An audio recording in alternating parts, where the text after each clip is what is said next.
नमस्कार दोस्तों, आप सभी का एक बार फिर से स्वागत है। मेरा नाम अशोक कुमार है और अपने साथ मिलकर डिस्कस कर रहे हैं भारत की राज्य व्यवस्था, ये इंडियन पॉलिटी। आज अपने एक विशेष टॉपिक शुरू करने जा रहे हैं और अपने एक विशेष क्षेत्रों के प्रशासन की बात करेंगे। तो आज अपने जो अभी क्लास के अंदर पढ़ेंगे वो पढ़ेंगे अनुसूचित व जनजातीय क्षेत्र। तो भारत के अंदर कुछ क्षेत्र ऐसे हैं जिनको अनुसूचित क्षेत्र कहते हैं। अपने आपने भी जब राजस्थान के अंदर या किसी भी राज्य के जब इस चीज की विज्ञप्ति जारी की जाती है कि कोई भर्ती हो रही है, तो उस भर्ती को दो भागों में बांट दिया जाता है। एक होता है अनुसूचित क्षेत्रों के लिए, जिसको अपने टीएसपी एरिया कहते हैं, ट्राइबल सब प्लान एरिया कहते हैं। हालांकि वो एक आर्थिक शब्दावली है और यहाँ पर जो अपने बात कर रहे हैं वह प्रशासनिक शब्दावली की बात करेंगे। तो टीएसपी क्षेत्र को अपने अनुसूचित क्षेत्र कह सकते हैं। हालांकि कुछ क्षेत्र ऐसे भी होते हैं जिनको जनजातीय क्षेत्र कहते हैं। हालांकि रखा जाए कि चाहे वो अनुसूचित क्षेत्र की शब्दावली हो, जनजातीय क्षेत्र की शब्दावली हो, दोनों का संबंध किससे है? जनजातियों से है। अंतर केवल क्या आ जाता है कि अगर किसी राज्य के अंदर जो क्षेत्र है, किसी राज्य को जो है 5वीं अनुसूची में शामिल किया गया है, तो अपने उसको कह देते हैं अनुसूचित क्षेत्र। तो ऐसे राज्य और राज्यों का वह भाग जो जनजातियों की बहुलता वाला क्षेत्र है, उन्हें अनुसूचित क्षेत्र कह देते हैं 5वीं अनुसूची के तहत। परंतु छठी अनुसूची सिक्स्थ अनुसूची जो है, उसके अंदर शब्दावली जो है वो अनुसूचित क्षेत्र की, और यह जो अनुसूची है वो केवल 4 राज्यों पर लागू होती है। वो है असम, मिजोरम, मेघालय, त्रिपुरा और मेघालय। मातम राज्य कहते हैं असम, मिजोरम, त्रिपुरा और मेघालय। तो इन राज्यों के अंदर जो जनजातीय क्षेत्र बनाए जाते हैं, या ऐसे क्षेत्र जो जनजातीय बहुलता वाले हैं तथा वहां पर एक अलग प्रकार का प्रशासनिक ढांचा स्थापित किया जाता है, उन क्षेत्रों को अपने कह देते हैं जनजातीय क्षेत्र या ट्राइबल एरिया। बाकी अन्य राज्यों के अंदर अगर किसी क्षेत्र को जनजाति के लिए आरक्षित किया जाता है, या जनजाति की बहुलता वाले क्षेत्र को जो है अलग प्रशासनिक ढांचा दिया जाता है, तो उसके लिए जो शब्दावली प्रयोग की जाएगी वो अनुसूचित क्षेत्र की जाएगी। तो अनुसूचित क्षेत्र 5वीं अनुसूची के तहत बनाए जाते हैं, जबकि जनजातीय क्षेत्र जो है वह 6ठी अनुसूची के तहत बनाए जाते हैं, तथा यह केवल 4 राज्यों में संभव है। वो को राज्य 4 कौन से हैं? असम, मिजोरम, त्रिपुरा और मेघालय।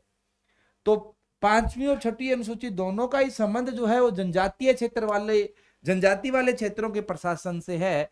अंतर केवल इतना है कि 5वीं अनुसूची जो है वो भारत के सभी राज्यों पर लागू होती है, जबकि 6ठी अनुसूची जो है संविधान की, वह केवल 4 राज्यों पर लागू होती है। कौन से हैं वो 4 राज्य? वो मिजोरम, त्रिपुरा और मेघालय। ठीक है, इतनी सी बात अपने को ध्यान रखनी है। अब अपने आगे देखते हैं कि ये जो क्षेत्र होते हैं जिनको अनुसूचित क्षेत्र कह दिया या जिसको जनजातीय क्षेत्र कह दिया, इनका प्रशासनिक ढांचा जो होता है वह बाकी राज्यों से अलग कैसे होता है, या बाकी क्षेत्रों से अलग कैसे होता है। तो पहले अपने 5वीं अनुसूची के अंदर किस प्रकार का प्रशासन चलता है वो देखेंगे, फिर अपने 6ठी अनुसूची के अंदर किस प्रकार का, या 6ठी अनुसूची के जो क्षेत्र हैं उन में किस प्रकार का प्रशासन चलता है, इस बात की बात करेंगे। तो सबसे पहले अपने देख रहे हैं 5वीं अनुसूची के अनुसूची क्षेत्र।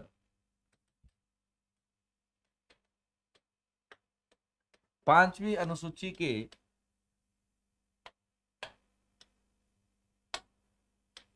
अनुसूचित क्षेत्र। पहली बात तो यह भारत के किसी भी राज्य के अंदर स्थापित किए जा सकते हैं। ये भारत के किसी भी राज्य में, भारत के किसी भी राज्य में, किसी भी राज्य के उस क्षेत्र में स्थापित किया जाता है, उस क्षेत्र में स्थापित किया जाता है जहां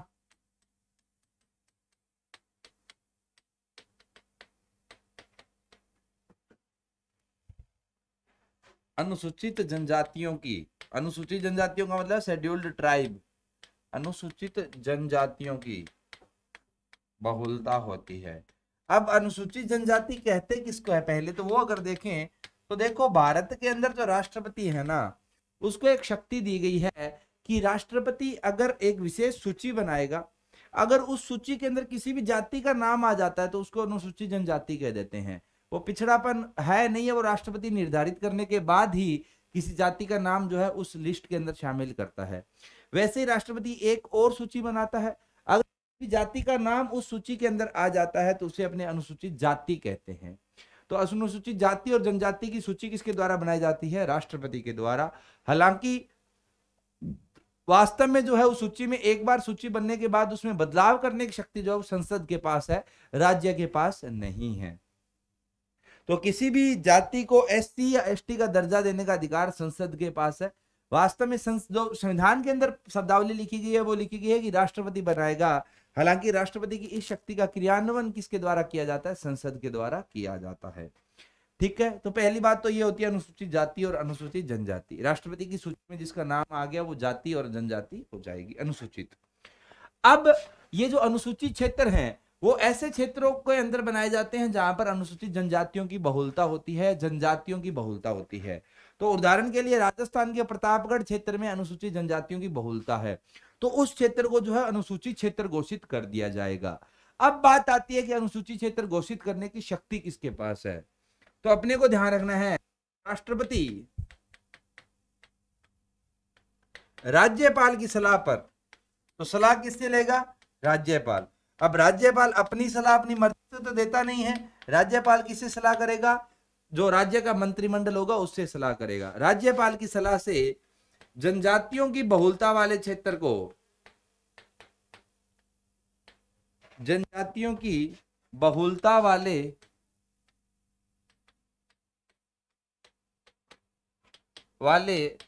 क्षेत्रों को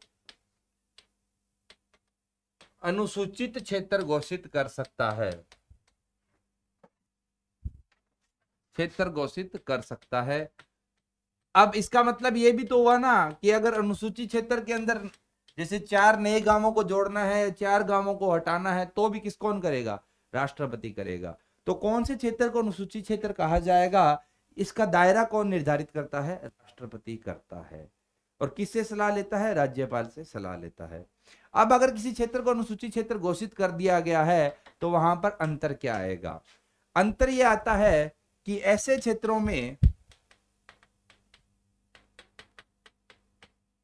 राज्यपाल को अतिरिक्त अधिकार तथा उत्तरदायित्व दिए जाते हैं। अतिरिक्त अधिकार तथा जिम्मेदारी दी जाती है।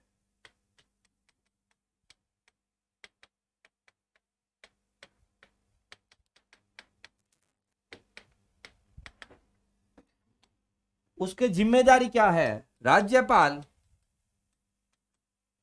यह सुनिश्चित करेगा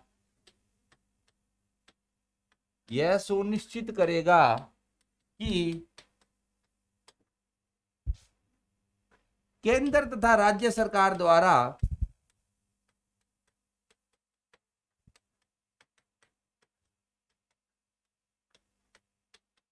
बनाई गई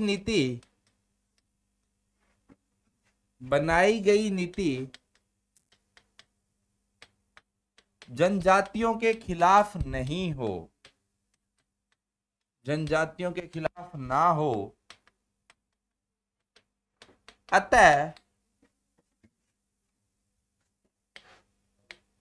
राज्यपाल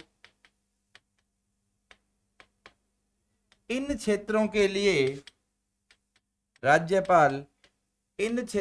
लिए केंद्र व राज्य के कानूनों में बदलाव कर सकता है। तो इन क्षेत्रों के अंदर रहने वाले लोग, क्योंकि वो जनजातियां हैं, तो उनको अपनी विविधता जो है, जो उनकी चाहे सांस्कृतिक विविधता है, चाहे भाषाई विविधता है, चाहे किसी भी प्रकार की विविधता है, उस विविधता को संरक्षित करने का मौलिक अधिकार प्राप्त है। अब अगर केंद्र सरकार के द्वारा या राज्य सरकार के द्वारा ऐसी कोई नीति बनाई जाती है, ऐसा कोई कानून बनाया जाता है जिससे अगर राज्यपाल को लगता है कि यह कानून इन क्षेत्रों के अंदर रहने वाली जनजातियों के लिए नकारात्मक प्रभाव डालेगा, तो राज्यपाल कह सकता है कि केंद्र का यह कानून इस क्षेत्र में लागू नहीं होगा। तो संसद का कानून जो है उसको संशोधित किया जा सकता है किसके द्वारा? राज्यपाल के द्वारा। उदाहरण के लिए एक कानून के अंदर 10 प्रावधान थे, अब राज्यपाल को लगा कि जो 7वां प्रावधान है ना वो जनजातियों के लिए दीर्घ काल के अंदर समस्या पैदा कर सकता है, तो राज्यपाल कह देगा कि केंद्र के इस कानून का 7वां प्रावधान जो है वह मेरे राज्य के अनुसूचित क्षेत्रों पर लागू नहीं होगा। वैसे ही राज्य के द्वारा कोई कानून बनाया गया, विधानसभा के द्वारा या राज्य सरकार के द्वारा कोई नीति बनाई गई, तो उस कानून या नीति का भी प्रभाव जो है वह वहां पर नगण्य कर सकता है, प्रभाव होने से रोक सकता है। तो यह तो उसको एक अधिकार प्राप्त है। किसको प्राप्त है? राज्यपाल। अब राज्यपाल कौन सा ज्ञाता होता है? जनजातियों के ऊपर किस चीज का नकारात्मक प्रभाव पड़ेगा, किस चीज का सकारात्मक प्रभाव पड़ेगा, जानकारी तो उसको भी नहीं है। तो उसको जानकारी देने के लिए या जनजातियों के अधिकारों का, हितों का संरक्षण करने के लिए ऐसे क्षेत्रों के अंदर एक जो है जनजातीय सलाहकार परिषद का गठन किया जाता है। राज्यपाल को परामर्श देने के लिए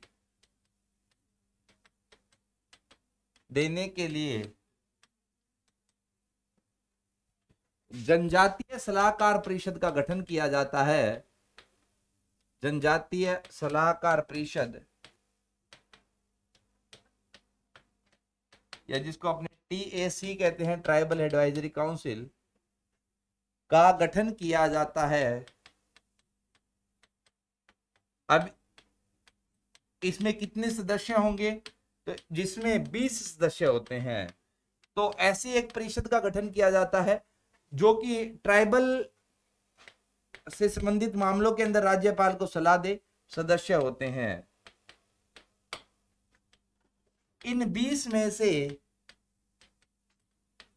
3/4 सदस्य राज्य की विधानसभा में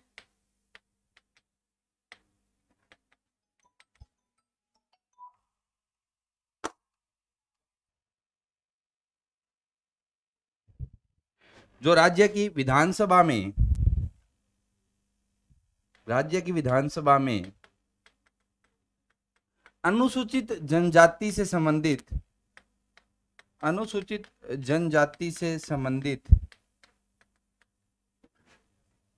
विधायक होते हैं।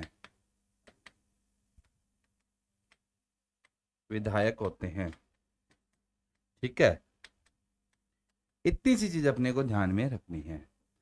तो राज्यपाल को क्या पता चलेगा कि ये जो कानून है वह जनजातियों पर नकारात्मक प्रभाव डाल सकता है या नहीं डाल सकता, तो वो इसके लिए जनजातियों से ही तो बात करेगा। अब जनजातियों के प्रतिनिधि के तौर पर जो है यह परिषद काम करती है। और इस परिषद के अंदर अगर आप देखो तो कुल कितने सदस्य हैं? 20 सदस्य हैं, जिसके अंदर 3/4 या 75% लोग तो कौन होते हैं? ऐसे लोग जो कि MLA हैं और जनजातीय क्षेत्रों से संबंधित रखते हैं, जनजातीय समुदाय से संबंधित रखते हैं। वो तो समझ ही सकते हैं ना कि कौन सी चीज जनजातियों के लिए खराब है, कौन सी चीज जनजातियों के लिए अच्छी है।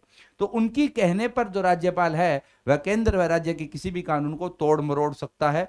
वह बता सकता है कि इस कानून का ये प्रावधान ऐसे क्षेत्रों में लागू होगा या नहीं होगा। तो इस तरीके से भारत के अंदर अनुसूचित क्षेत्रों का प्रशासन किया जाता है, बाकी सारी शक्तियां बराबर रहती है। इसके अलावा यह भी होता है कि जो राज्यपाल होता है उसको राष्ट्रपति को रिपोर्ट भेजनी पड़ती है कि जनजातीय के कल्याण के लिए क्या किया जा रहा है, क्या नहीं किया जा रहा है। ठीक है, अब बात आती है छठी अनुसूची की। छठी अनुसूची, 6th अनुसूची। अब पहली बात तो ये जो छठी अनुसूची है केवल 4 ही राज्यों पर लागू होती है, सभी राज्यों पर तो लागू होती नहीं है। वो 4 राज्य कौन से हैं? एक है असम, एक है मिजोरम, एक है मेघालय और एक है त्रिपुरा। मिजोरम, मेघालय और त्रिपुरा, इन 4 राज्यों पर लागू होती है। ठीक है, तो इन 4 राज्यों में राज्यपाल के द्वारा अनुसूचित क्षेत्र जनजातीय क्षेत्र स्थापित किया जाता है। तो अनुसूचित क्षेत्र तो राष्ट्रपति स्थापित करता है, जबकि जनजातीय क्षेत्र कौन स्थापित करता है? राज्यपाल स्थापित करता है इन राज्यों का, जिस भी राज्य के अंदर इन 4 राज्यों में से करना है। ठीक है, यहां पर जनजातीय क्षेत्र जो होते हैं, जहां पर ऐसे इन 4 राज्यों के ऐसे जनजातीय क्षेत्र है, यहां कानून बनाने के लिए, स्थानीय कानून बनाने के लिए, स्थानीय कानून बनाने के लिए स्वशासी जिला व क्षेत्रीय परिषद का गठन किया जाता है।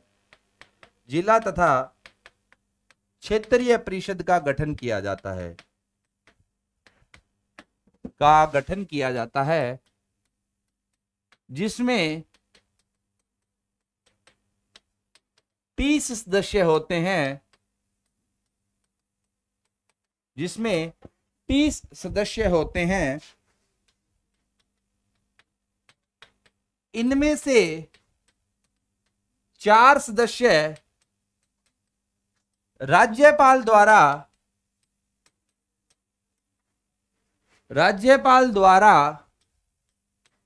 नामित किए जाते हैं। नामित का मतलब है मनोनीत किए जाते हैं, नामित किए जाते हैं, तथा अन्य सदस्यों का चयन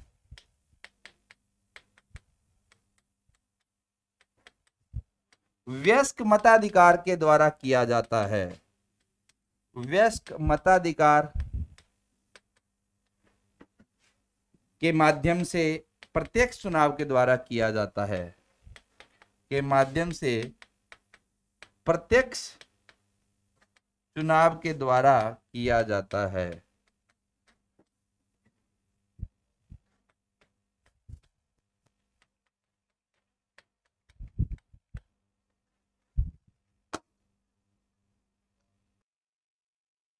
ठीक है, तो ये राज्य ऐसे क्षेत्रों में क्या होता है, इन 4 राज्यों के जो जनजातीय क्षेत्र है वहां पर स्वशासन की पद्धति लागू की जाती है। स्वशासन का मतलब है कि वहां के जो स्थानीय मुद्दे हैं उन स्थानीय मुद्दों पर कानून बनाने के लिए एक विशेष संस्था का गठन किया जाता है।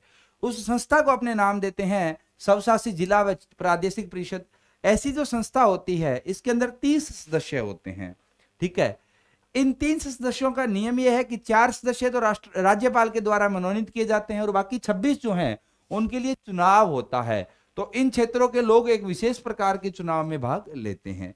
यहां पर यह ध्यान रखा जाए कि जो जनजातीय क्षेत्रों के अंदर जो जनजातीय सलाहकार परिषद बनाई जा रही थी उसका काम केवल सलाह देना था, उसके पास कानून बनाने की शक्ति नहीं होती है।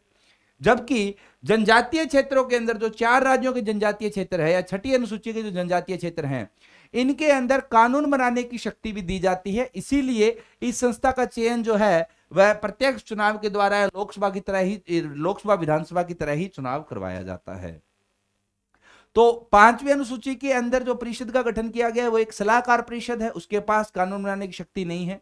जबकि 6ठी अनुसूची में जो स्वशासी परिषद का गठन किया जाता है उसके पास कानून बनाने की शक्ति होती है। अब कौन से विषयों पर कानून बना सकती है, उदाहरण के लिए उनके अंदर जमीन का हस्तांतरण कैसे होगा, वहां पर न्याय व्यवस्था कैसे चलेगी, या बाकी स्थानीय मुद्दे हैं जैसे कहां पर टोल लगेगा, कहां पर बाहर वालों को एंट्री दी जाएगी, उनकी सांस्कृतिक विरासत का संरक्षण करना है, ये सारे छोटे मोटे कानून ये लोग बना सकते हैं।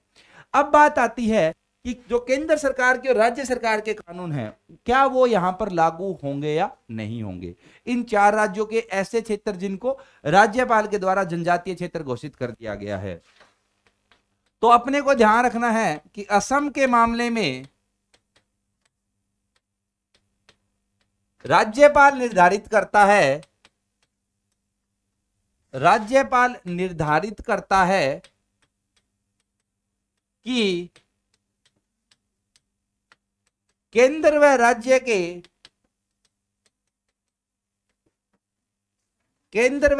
के कौन से कानून या कानून का भाग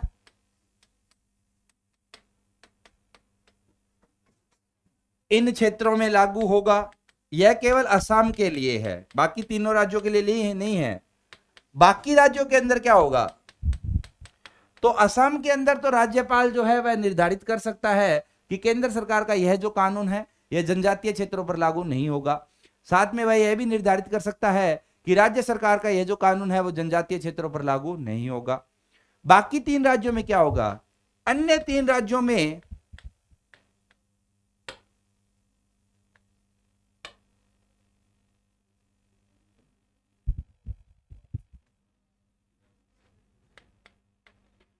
अन्य 3 राज्य कौन से? मिजोरम, मेघालय और त्रिपुरा। अन्य 3 राज्यों में केंद्र सरकार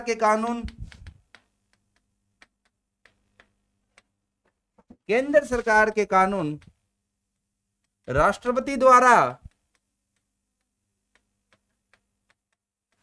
राज्य सरकार के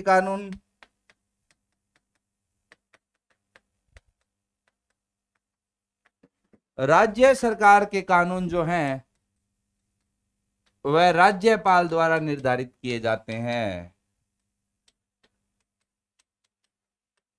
तो यहां पर भी केंद्र व राज्य के कौन से कानून लागू होंगे? सारे के सारे कानून सामान्य स्वरूप के अंदर लागू नहीं होते हैं, उनका तोड़ मरोड़ कर या कोई विशेष रूप जो है वही लागू किया जाता है,